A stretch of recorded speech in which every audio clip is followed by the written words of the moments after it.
একের দাগের ১, নারায়ণ গঙ্গোপাধ্যায় বাংলা সাহিত্যের কোন বিখ্যাত চরিত্রের সৃষ্টিকর্তা? উত্তর, নারায়ণ গঙ্গোপাধ্যায় বাংলা সাহিত্যের অন্যতম স্মরণীয় টেনিদা চরিত্রের সৃষ্টিকর্তা।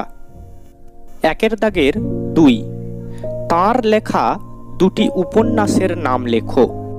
উত্তর, তাঁর লেখা দুটি উপন্যাসের নাম হল শিলালিপি এবং উপনিবেশ।